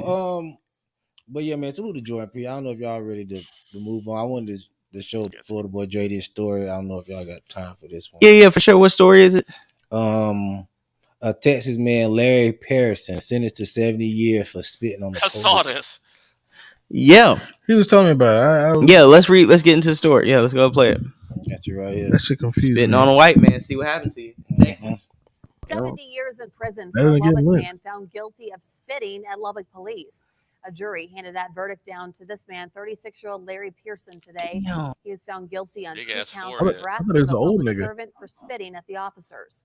Peterson was arrested in May 2022 for a domestic violence incident. As he was being taken to jail, Peterson started kicking the doors of the officer's vehicle. Yes, forehead. An officer opened the door to tell him to Looks stop. like an Peterson alien. spit at both of them and continued spitting at them until he got to jail. Peterson also had prior convictions of aggravated robbery and continuous family violence. Due to those convictions, the minimum sentence Peterson could have received would have been 25 years. Look at how fat those cops are. That's our police force. Look at how fat those police officers are. Now, real quick, let me finish laying this out. Now, Meek Mill, he sent out a tweet. You know, he's on his prison reform. Salute J Dugg for this. Support the niggas in prison. He sent out a tweet right here that says, why is this so little? It say, nah, this action level. Ain't no way you can give us this much time for a misdemeanor like spitting. I don't care what they gonna try to say. His record is no regards for. Well, the thing is, I don't care what they say. He said they have no regard for a black man's life. Well, Meek Mill needs to go to jail for that last album, to be honest with you. Let's just start with that. Hey, Back up. You need to lock him back up. First of all. But listen, I'm no big fan of the police. So I'm not. I don't care one way or another. This guy doesn't seem like he was really a good person. But anyway, 70 years is a long time, and our police here can do better. Like you saw how fat they were. So I'm kind of neutral in this. I don't think anybody deserves. They would send a little white girl to rehab. She did the same thing. They gave it a halfway house. Now, mind you. Is this the same police force that sat outside of the school in Texas And didn't you run in against a shooter? No, so y'all sure we want to do this? I don't think it's Uvalde. This that's not Uvalde. This looks like somewhere in that Texas. This looks like somewhere in that Texas triangle between San Antonio, Dallas, and Houston. You know, that's where most niggas reside, anyways. But pretty much, I mean, you know, after I hear what type of individual you were, you know, and you're gonna get a minimum of 20 years, anyways. Honestly, personally, you was over there, you know, giving your family wheel kicks and eye jammies and spitting on the police. Guess what, sir? Honestly, you probably do need to be in jail for 25, maybe. But if you're gonna do a minimum 20, why not add 50? You ain't doing nothing anyways with your life. You ain't gonna be doing nothing when you get out. We put a Barry Sanders jersey on you, right? And then we gave you a Mike Singletary jersey to go over it, nigga. Hey, you know they gave that nigga George Floyd time.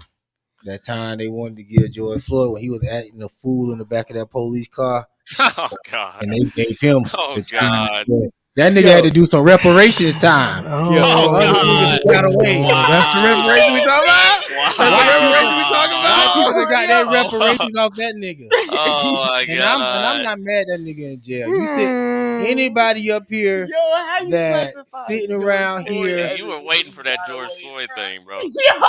Hey, bro. Anybody that sit around here acting a fool with the police still, and then they did not kill you. You got millions of people. You got a lot of people now that's getting killed by the police and becoming millionaires. We don't got no complaint. This What would nigga you here have done if spitting. you spit on you? This nigga here spitting, acting the fool, and nobody bust It's across funny. the face with Yeah, he had the no Billy bruise. Club. He ain't had no black. Like he eye. made it to the jail. Everybody, no He got better treatment than the rest of them. They did what we asked them to do: de-escalate. Now, me, I'd rather get an ass whooping than the 70 years. You know what I mean? Damn, I scream bro. the police, beat my ass, take me in, let me do my 30 days, I'm out. You know what I mean? I go with my teeth fixed, whatever. I remember when I can't do no 70 years. I remember Ass police whooping ran plus down 30 on me. days. I got my ass. You gonna have whooped to do by some police one time. I was like, that was cool. That was it. You got to do some time to get your ass Yeah, whooped. I That's to remember let that. them You know you remember know that? they was in the right. Friday the 13th. Yo, I think Talk about bad luck, man. Hey, That was one day my car wasn't working either. Go ahead. Did you see the movie Air yet? Somebody talk about white reparations. You know why I haven't seen the movie Air yet? Because I don't feel like watching 2 hours of the white man. You are tripping. Get credit for the. I mean, if it's fire, it's fire, bro. But It's I fire. thought it was gonna be more like of a Michael Jordan base, but I don't know if You it's like a really sneaker movie. Yeah, it's more of a sneaker movie. Okay, so maybe I'll watch it. I was like, man, y'all got. Is that it? May be the white man's greatest invention to me. I mean, that was music to J Doug's ears, dog. Yeah, some people say it's freedom of speech, the Declaration of Independence, individual rights. I think it's the Air Jordan 1. I think it's the best thing the white man ever created. Because the movie Air and what patriarchy is pretty much saying is that the white man invented the Air Jordan, and that's pretty much what the movie's about. And like I'm like Black McBain, I kind of have a sense of that, so I'm like, yo, fuck that movie. I don't want to watch the white man romanticize the Air Jordan 1. As much money as you'd have given to the white man. Hey, yo! You got a closet full of Jordan 1s. What you talking about, bro? You done made the white man rich off your Jordan collection. Come on, bro. Bro, black people, we have given so much of our wealth away. I'm telling you, we would have if we would have kept the Negro League. I'm gonna keep sipping. I'm telling you, if we would have kept these 3 industries. We would have kept sneaker industry. We would have kept music industry. And we would have kept the sports industry. Okay, but I ain't even gonna cap. I'm not about to cap with you, bro. Outside of Kanye West, black people like in terms of the shoe designs, they look like trash. I'm not about to buy a masterpiece sneaker. Like, are you serious? Yeah, nobody was buying them S. Carters. Nobody had a pair of S. Carters. Bro, black people by us wearing the shoes, we the ones showed them what style of shoes was wrong. Black people also gonna let you know if your stuff look trash. But it's what I'm saying. We would have set the style. That's trash just because it's trash. No. We would have set the style back then, and then we would have still been. We would have been profiting today. I think some people wear things that look nice, right? And I think that Right. a lot of these other shoes don't look nice. I wasn't wearing. Give me some like black-owned shoe brands. I seen a lot of them, and a lot of them look trash. Yeah, you might be right because we get our style from Africa, and Africans Huh, got what? no style. Hold on a second. Huh? Hold on. I know you didn't just try to compare the Jordan 1 to Africa. No, this is what I'm saying. See, there Black we go. people There in go my African America, audience. we get our creativity essence from Africa. And So you telling me Africa is a creative place? They can't. No, that's what I'm saying. It's not. It's not a creative place. That's what I'm saying. When we put out our own stuff like Master P movies, it always be ghetto and low standard. You know what I mean? Master P movie is better than 90% of the African Nollywood. But this is what I'm saying. I'm talking about compared to what the white man got. What black style did Africans bring to the game other than dashikis? So you telling me Meteor Man was like a terrible movie to you? No, this is what I'm saying. Well, put respect on Robert Townsend compared to Townsend's Iron Man. Yes, you know that's your opinion. That's your opinion. No, that's a fact. Meteor Man, one of my favorite movies. And yeah, Blank Man. That's a personal thing. But I'm just talking about far as quality. Talking about Blank Man. Why you always see the white man's ice black and colder than the black man? No. He's trying to say he just said. No. You trying to tell me that the African man, he ain't got no ice. So like, that's what you trying to tell me. No, man, the African man don't know how to dress. Them little dashikis. Okay, but who's wearing that shit though? Lie. Michael Blackson came in dressed like that, and nobody you see what he wearing now. Yeah, you see what he wearing now. He came from African style. He got a whole new drip now. I never see niggas really just pull off the African look and that shit just become a niggas vibe. in Africa. They be trying to do it online. I be seeing some of them African pages. They be trying to act like they dancing and shit. You said we got creativity from Africa. You said that. That's what, bro. That's where we come from, Africa. Yes. I've never been there before. Neither Florida. But that's where your ancestors you been to Africa? Black. No, and I'm pretty sure if I went over there, they would not let me get that. Oh, I'm African off, bro. What you talking about? Y'all niggas come from chocolate Africa syrup, from chocolate slaves, milk, bro. It's chocolate syrup, chocolate milk. Bro, it's two completely different things. That's a good analogy. Your ancestors are not even 1,000 years removed from Africa. They removed enough. Facts. And then they sold us. Why are you trying to go to people that don't want just Stockholm syndrome? I'm not saying they want us. I'm just saying that's where we get our creativity from. No, we don't. Ain't nothing creative about that, man. We got our creativity by being over here in the Americas, bro. Pat yourself on the back, J Dub. So y'all got y'all creativity from the white man. No, because the white man went over here before us. Over here, we got it. Harsh conditions. No, harsh conditions. Thank you. Harsh conditions. We adapted to what we had. That's what I'm saying, dog. Where does soul food come from? Here. Harsh conditions. They said, what is that? What part of pig is that? Oh, we gonna cook that. Exactly. Why you don't, J Dub, have some self love? Niggas just do what they gotta do. Give yourself some respect. Hey, patriarchy. I was telling him all the. I know I come from Africa. Man, listen. What? Nigga, you from Jacksonville? I'm talking about my ancestors come from Jacksonville. From the west side, over here. FBA talk, man. Thank you, nigga, you ain't never been north of Savannah. You ain't never been north of Savannah, Georgia, saying that you from Africa. That's what I'm saying, bro. We local, bro. It's okay. It's okay, bro. We local. You don't even like niggas. Niggas from Dade County. You gonna get me know that you like niggas from Nigeria? You can't even get along with people from Dade. Bro, I'd rather be around some niggas from Nigeria than these niggas from Dade. They don't want to be around you. Telling you they don't. That's a lie, bro. They don't, bro. They'll hang out, but they ain't coming to seek you. I'm telling you. This is hilarious. The people that come to America don't want to be around us because they get told at the embassy before they come in, don't be around American niggas. And I don't want to be around them either. But that's not them. That's the white man telling them don't be around you. I don't want to be around them either. I don't want to be the people that no, they shouldn't be here. Bro, but we all can agree we came from slaves that got sold here from Africa. Can we still? Is that still history? Are these black people erasing history? Hey, that's it. That's all I'm saying. Just because we all wear shoes don't mean we all the same. Just because we all wear but belts don't mean we all the same. If it's about lineage, bro, then our lineage go back to Africa, bro. Like what? What do you? So it's according to y'all. Then Doesn't don't everybody's lineage come from Africa? If that mattered, do you see any African American intellectuals of meritocracy, high meritocracy, going over to Africa and establishing anything politically, advancing anything social, economically, or anything tangible. You know why you don't? Because they're not gonna allow a nigga, an Okada. Bro. Oh, so tell me one nigga you know. That's a lie. Tell me You one don't even African know American no politician in Nigerian. Africa. A lot of things over in Africa is not democratized like it is over How here. you know? You been to Africa?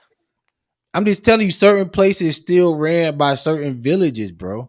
You want to live in a village? You want to live in a village? This is what I'm saying. Some places do have a legal Nigga system said nigga from where Arlington you is can crazy. go over there and own land and do your thing in Africa, and African people from Arlington will accept you gladly, bro. I see a whole bunch of people on YouTube, bro, It's that easy go to Africa and don't have no problem, bro. It's easy to accept you when you live in a mud hut.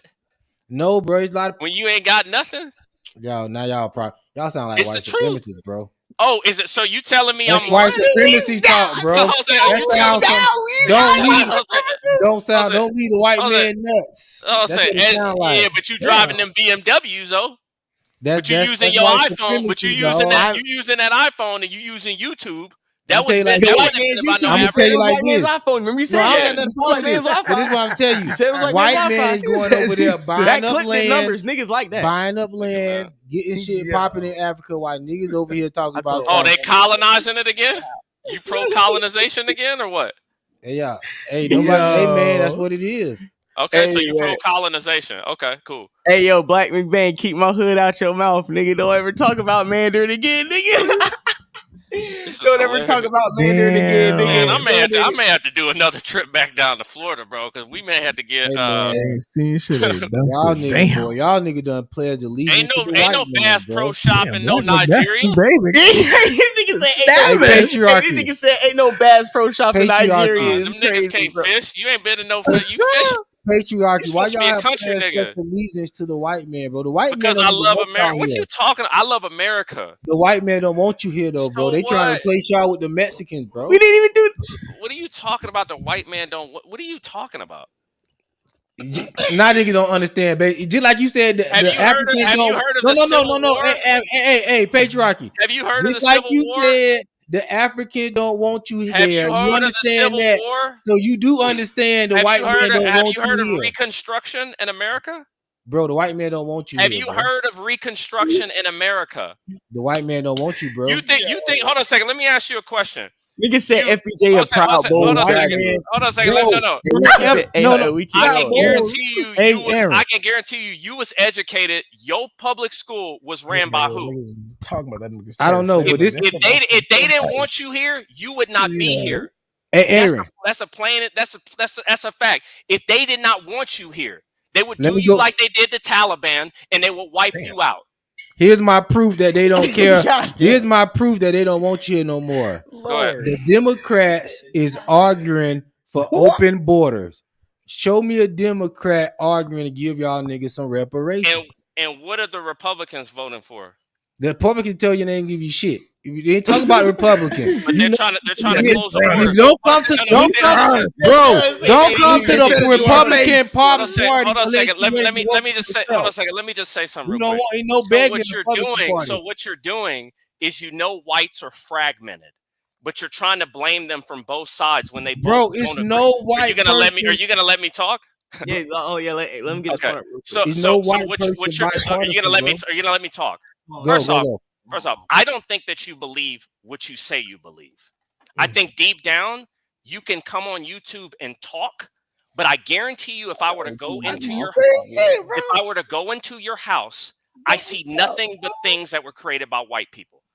If I were to look how you live your life, I see nothing but things that were created by white people. Aaron, I don't want you to go out. No. I'm not against that, bro. This one. No. You're not let me finish my point. You're not let me finish my point. The point is, man. You're not let me finish my point. The thing is this: whites historically have had groups of people that they did not want around. And I think that you're being treated right now better than a lot of those groups. So I don't think that you. The Moors in Spain, they got them all the way up out of there. So what I'm telling you is this: you say these things, but if they really had a problem with you, if the people that have drones, the people that make nuclear weapons, the people that put a certain group through immense genocide, if they really wanted to, you would not be speaking right now. What's up, Lazo? This is what I'm saying. I believe that what you're saying, but this is what I'm saying. They want us here because they benefit us from us being here, bro. But this is what I'm saying. I'm just saying, you're saying that the Africans don't like you, blah, blah, blah. I'm telling you, just as equally as the Africans don't like you, the white man don't like you, bro. That's all I'm saying. The white is no more greater love. The Africans don't care if you come over there and build, just like the white man don't care if you stay over here and build. Okay. So the thing about it is this. Okay, so let me respond to that point, right? I can guarantee you in a certain part of Jacksonville that is mostly black, they have roads, schools, bridges, water systems, houses, and none of those things were built by these Africans that you have allegiance to. None of them were. They have HBCUs in Florida. None of those were built by these Africans that you have allegiance to. Most of these things were built by white people. 1310. So you can say what you want to say, but actions speak louder than words. And when I look at one group's actions, one group had an idea that all men were created equal. One group has an idea that people have the right to bear arms. One group has that idea. The other group doesn't have ideas about anything and hasn't really built anything at all. All right, Lance, because we got to hit a couple more of these topics real quick. Yep. So pretty much everybody got their points out on this this debate. This was a fire topic. See, this is what I like about the pod. It's like niggas be really educating these, and like a lot of times we agree on a principle, but it's like, how did you get there and how did I get there? And it's like we'll have different beliefs on the same goal. Like even with the Justin Peterson topic, we pretty much had a good almost like an hour conversation about agreeing to who he is and who he's presented by, but we disagreed with how to. I don't even think it was even more of how to go about it. It was more we just disagreed on who is choosing to go about it different ways and who's representing them. So it's like, you know what I'm saying? Mm-hmm. So what we got the next topic. People isn't a whole bunch of niggas lying on Tupac. Patriarch, if you want to stay, you can hang around. I may dip off, but what's your next thing? Yeah, we got we got Snoop Dogg lying on Tupac and a bunch of other artists just coming out and just admitting that Snoop Dogg has lied on Tupac multiple times. And even Napoleon, who was part of the Outlaws, dropped a new interview with Art of Dialogue, pretty much saying that niggas like Snoop Dogg sit up here and lie about what really went down with Tupac because, he's alive now. And, if a nigga's dead, he really can't dispute what you said. What did he say about Tupac? Saying that he was a nigga who told Suge, let's get Pac out of jail and sign a death row. He told niggas, when Pac and Nas met up in New York, Nas had a bunch of niggas that could have got at Pac. When he told niggas, oh yeah, man, like every time he talks about Tupac recently, and we even have some clips of where he's saying things, and everybody who was around him at that time is like, nigga, you capping. It's just like when we was, you know how it goes. I'm not the biggest Tupac fan, to be honest with you. I think he has some decent tracks. Not the big. I mean, Snoop is cool too. Snoop is cool too, but that whole Death Row. The best part about Death Row to me were a lot of the beats by Dre. But I could care less about Death Row, to be honest with you. I think that, like I said, it's not going to be popular. I'm not the biggest Tupac fan. Tupac has some dope tracks, though. I can't lie about that, but not the biggest Tupac fan. All right, man. So before we go, so you about to sign out? You want to hang around? If you about to sign out, I'm about to dip off. All right, man. Hey, everybody, do you want me to tell people to follow your channel or not? No. I'm in. Cool. I don't have a channel. Oh, cool. No, that's my favorite TV channel, like Cartoon Network or ESPN. But it's ESPN cool. All day. By the way, Celtics this year. Lights. Oh man, really? That's where you going? No, I can't really call it, bro. I can't. I really can't. I'm gonna call you tomorrow, man. We're gonna talk about that bullshit. All right. Yeah. All right, man. Peace. Be safe, man. Yep. All right, man. Now we have Cap Dogg. We're gonna play some clips, man. He's pretty much, like I said, like I kind of introduced the clip a little bit ago. He's coming around saying that him, a whole bunch of mythological lying ass shit about Tupac, about how he got down in revisionist history. And you got people saying that he's Cap. So we're gonna play a few of these clips, and I'm gonna go ahead, JD. I'm gonna see the Art Dialogue one, because Art Dialogue, because when we play his stuff, he don't really be tripping, bro. Everybody else be tripping. All these other platforms be tripping. Breakfast Club was tripping last episode. He demonetized that episode. Good thing I got cash apps and super chats. But Art Dialogue be letting us, regurgitate and spread his awareness of his platform off. So yes, let's go ahead and play the Twitter links. Dogg claiming that he came to visit Tupac while he was in the hospital. 4 weeks, and Snoop never. At this point, it's not. Never saw him. Snoop never. Not like a thing that I would argue, because that's something. Dogg claiming that he came to visit Tupac while he was in the hospital. At this point, it's not like a thing that I would argue, because that's something that he has to live with.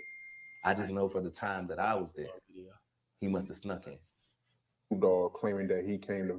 In the interview, was saying he the one that told Suge to go get Pop. Snoop Dogg is my favorite artist, but that nigga live. Snoop's lying again. Hating on Pop. You know what I mean? You got a lot of people that do a lot of undercover hating on Pac, and you can just listen to their interviews, but they come off like they friends. You know what I mean? They're like, oh nah, I had to tell Suge to get him out because he was getting punked and clicking, and I'm the one who's like, oh, come on, bro.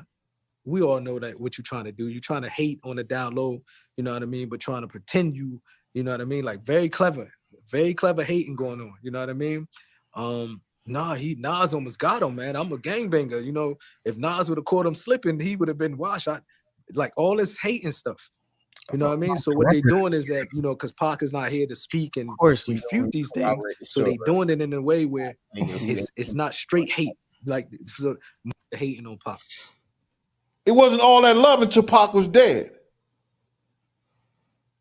Wasn't Big out at California 3-4 weeks, and Snoop never saw him. Snoop never came to smoke nothing with him. Snoop never came to eat nothing with him. But it was a whole lot of love. Come on, man. Shit just don't add up. So pretty much, man, that's a lot of reputable people to me who were around Death Row, Tupac, Biggie, and that have got on camera and on record say Snoop Dogg out here lying, capping, stunting, fronting for the world to see. I mean, Snoop is an old nigga now. At this point, he just changed his narrative. Or at this point, he's trying to create his own narrative. Because look at it though. Low key, Snoop older. A lot of these young kids don't really know everything. So like all the people and all the people who's around, they probably not dead and everything like that, but they older. A lot of people ain't really in the industry and stuff like that. So a couple of these niggas get on here and they able to speak, but a lot of niggas are probably in it either dead, in jail, can't really talk about it. So Snoop one of them niggas, and niggas do it all the time. Just come out here and start capping because they know certain niggas, like, who they are, but a lot of people don't know who they are. So when they see it, it's like niggas that know, they're like, said type shit. Yeah, it's like, okay, I trust his word. Other people are like, well, I don't know who the fuck that is, so I'm gonna trust Snoop because Snoop is a big star. I mean, he can do that. Wow. Snoop be wilding.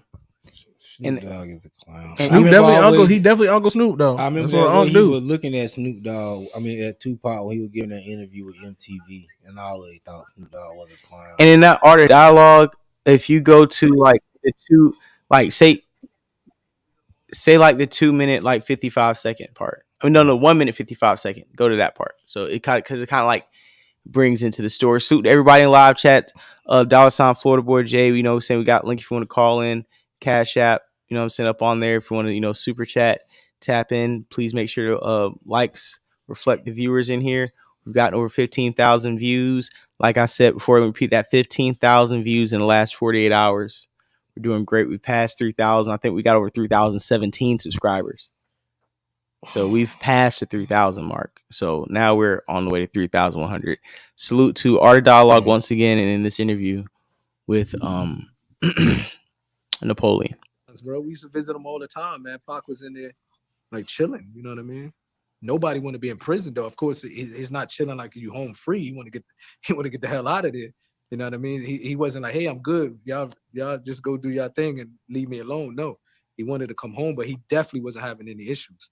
I got you. So all that's a lot in when they say that Tupac had issues in prison. Yeah, his issues, like Pac said, his harassment and his issues was with the guards.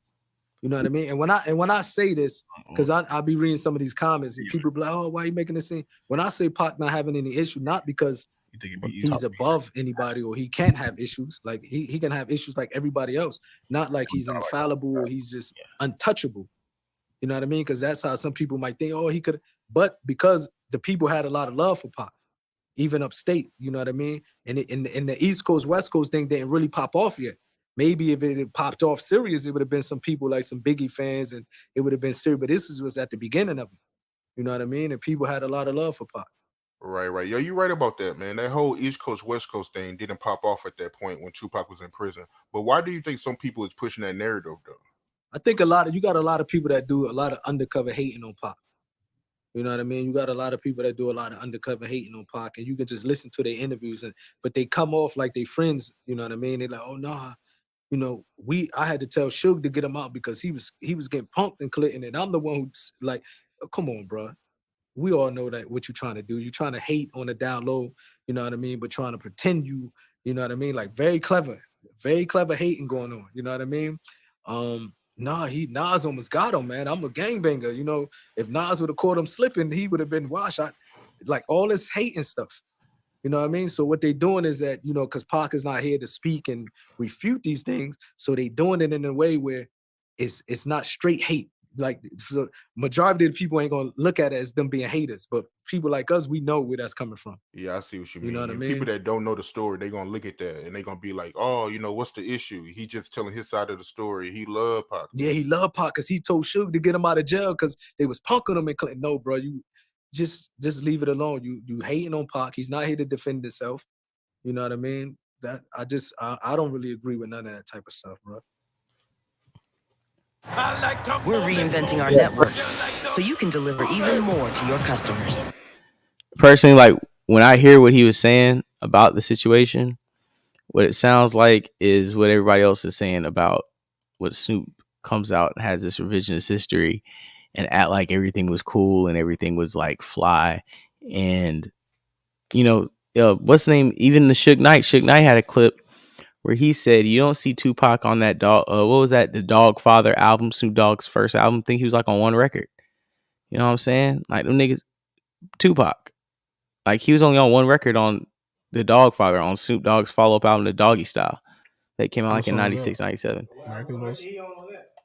Exactly. We don't fucking know. Honestly, when you think about it, outside of America's Most, that's the only song I really can remember. That's the only song he got with him is America's Most Wanted. Yeah, because them niggas wasn't really like tight like that. I mean, it was like competition, bro. It was like probably like competition. He probably looked at like competition. You coming to the record label, you gonna be demanding a lot of budget. You gonna be demanding a lot of shine. I'm gonna get put on the back burner. You know what I mean? You getting the best beats. You getting the best Dre verse. You basically like you taking my promo run. I mean, because if we look at Death Row, and finna sell more records than me. If you look at Death Row, you got Dre, Pac, Snoop, and Suge. Now Suge wasn't like a powerhouse in terms of rap, but business and everything, Suge was a powerhouse at that time. You got Dre producing all types of shit, and a rapper in his own doubt, NWA, everything. Dre had power too, and then I mean Pac is Pac. We know about Pac. So in this scenario, and not many scenarios, Snoop low key the underdog in that whole group. And the only person he can really kind of really hate on, other than like you said, because it's they going back and forth, the competition, is Pac. So I could definitely believe them all being good enough, you know, to like be the group, like, oh, the East Coast got love for Dr. Dre and Snoop Dogg and Death Row. Like I could see that pitting against the East Coast, but like, and within their own record label, which most of the time that's how it is, because I'm be honest with you, even in fucking the East Coast, with Diddy and Biggie and everybody, there's a couple side eyes in that group too. Like most of them groups most of them labels and companies, they got side eyes when the money is involved and everything. So And then one of the clips I just sent J Dug, if you want to play it, is Tupac and Snoop behind the scenes at the Shook was Mass Peter. Yeah, at the America's Most Wanted video. And it's a couple parts where I can even give you bullet points we can scroll to just see their interactions. Like if you go to the 1 minute 56 second part where they're interacting, you know what I'm saying? Even if like the 5 minute 21 second mark, you know what I'm saying? And you just kind of see like how Tupac's moving around and you see how Snoop's moving around and Tupac, and there's no music behind it. So it's just straight like behind the scenes shit. You see Tupac how he's like orchestrating, having conversation with everybody, just making the vibe, like, you know what I'm saying? Like making the vibe what it is. And like Snoop kind of like, I think also what it is Tupac was outspoken. Snoop, he more laid back. He more laid back. So I've been in a lot of situations, and y'all have to remember they also forget the big picture label everything. The niggas probably hung out together, you know, in certain situations, right? You know what I'm saying? So you definitely had that nigga that was outspoken. Everybody listened to him talk. Yeah, that laid back nigga that's chilling. He's like, nigga, I feel like, but you feel like, you know, Snoop, he feel like he cool. Yeah, Snoop is a cool nigga. He probably was used to people coming to him. When Exactly, Pac around, but Pac be around, Pac gravitate because think about Snoop Dogg. Because y'all hear Pac in his raps and Pac as a person, people gravitate to him because Pac got that energy about him. You can hear his music and everything. Like I always say, like Pac, when it comes to Pac and Biggie may be better lyrically in my opinion, but Pac's gonna start some shit. If Pac say something on a record, niggas gonna move. Because we gravitate to Pac a lot differently than we did in a smooth talking Biggie or a smooth talking Snoop. And Pac probably definitely moved some shit when Snoop was like, I think we should do this. And Pac was like, yeah, whatever. But, and then spit his shit. Everybody was like, we doing what he said. The best example of it, Pac was like Joe Budden and Snoop is like Rory and Maul. Snoop is not finna beef with nobody on camera. I ain't never seen Snoop Dogg. I hate for Joe Budden. I know Snoop Dogg a fake ass nigga because you ain't telling me you been in this industry almost 40 years, nigga. You never had no beef with nobody. It's nobody you never disliked. Ain't nobody you ever wanted to come. That's why I say everybody's a hater. Fuck you. So you gotta be one of them niggas that hate on. You talking about who? You gotta be one Snoop Dogg. You gotta be one of them niggas that hate on a nigga and still be around him. You know, I bet you. Can I give you the buck? Go. Go. Snoop Dogg might be behind the scenes one of the reasons why you don't see niggas on the West Coast pop off. Like he don't co-sign and bring West Coast. Like you don't really hear, as big as Snoop is, Snoop can really bring anybody in a record label and get them a deal just off of his clout. So I don't understand that why Snoop isn't like a Gucci man, you know what I'm saying, at the least of a conduit to I put on and co-sign West Coast niggas. True. Snoop Dogg wasn't never a boss though. Well, I mean Snoop Dogg, he put on the East Siders. He had the Dog Pound. You put on niggas around you to keep protection where you from. Oh, but you ever made like nobody who like he ain't put Kendrick on. He ain't put Nipsey on. Like you was cool. You was around niggas. I'm pretty sure you did things. You know what I'm saying? You know you was cool, but like you was around niggas up and coming. But what I'm saying is a lot of niggas outside of the niggas who made it that I'm pretty sure Snoop could have put on the West Coast. You Snoop Dogg. You see what I'm saying, J Dub? Like in 2001, 2002, 2003, 2005, 2008, I'm pretty sure it's a lot of West Coast rappers who was really popping off that all they needed was a Snoop Dogg look. And the West Coast probably would never lost their little run. Well, you know, Snoop Dogg probably just didn't want to co-sign niggas, but that is a good point. Snoop Dogg could have been You don't really know him to co-sign anybody. But Snoop Dogg really, you got to think, anytime Snoop Dogg did something like amazing in music, he had good producers around him, either with Pharrell, Dr. Dre, Master P and his crew. Snoop Dogg never really had no musical ear, bro. Snoop Dogg he's like a chameleon, bro. He could just vibe with anybody. That's the type of nigga he is, but he's not nobody like Kanye who finna come in there and be like, yo, this the next big thing. Snoop Dogg could just like, he just to me like he never shined without the right production. So I didn't expect him to. I definitely agree. And I feel like Snoop Dogg's been saved. Like Snoop Dogg is a nigga to me in his rap career. He was always saved by like a hot producer. Like Dr. Dre brought you in, right? Or a hot movement. Dr. Dre brought you in, right? Mm-hmm. And then when Dr. Dre left, you see that Dogfather album flopped. You was falling out, right? Then you got saved by the movement with No Limit, right? Mm-hmm. They held your head above water long enough, Mm-hmm. right? Busting for my niggas, cause I ride for my niggas. What, right? Then with the last meal, you know what I'm saying? Can I tell you something? Yeah. Snoop Dogg is nothing without a producer, because anytime he go off on his own and do his own creative shit, it be some corny shit. Sexual seduction. Nah, that was a classic. That's a But I'm classic. just saying, reggae album. Okay, yeah. Everything the else on that album. Right. He will run off and do some bullshit. Work with the East Siders. He ain't never really did anything like an album where you tell like Snoop Dogg was in a direction of the project. Because that was Shorty. Because Shorty Red, he's produced for Jeezy. And he was produced for Sexual Eruption. Yeah. That song was fire. I remember when I first seen that, I thought it was like I remember I seen like on MTV too. I thought it was like a commercial or something. I did too. I thought it was a spoof until I seen it again. And I was like, them like them old days. It used to be a commercial for one of the gums or whatever. It was like yeah. I thought it was like one of them. Because at that time, it was a lot of like those type of like little. But you remember at MTV, he had the little Doggy Fizzle Televizzle. Yeah, and that around the that was same all right. time that came on. But man, Snoop Dogg wasn't never really like musically like a chameleon, bro. Like niggas he got curate his second run when Wiz Khalifa came out. Facts. Wiz saved his career. You know what? It's just like it's just like Snoop. When other people have a wave they can fit Snoop in a pocket for, that's why he's the most marketable rapper. He even in the rap game, Dr. Dre seen it. Anybody around Snoop who put him in position seen we can put anything around this guy and it's going to be cool and it's going to sell. It's Snoop Dogg. So we can put, like you said, Wiz, Pharrell, No Limit, Dr. Dre, anybody and anything around this nigga, and it's gonna sell because it's Snoop Dogg, so it looks cool. But the cool is already sold because he's like Snoop Dogg, we got to bro. make a record around the cool. Snoop Dogg is like a walking commercial, bro. Yeah, that's it. Yeah, it's like nobody who's trying to make some next level music. Like you never gonna see Snoop Dogg in the studio with Kanye, bro.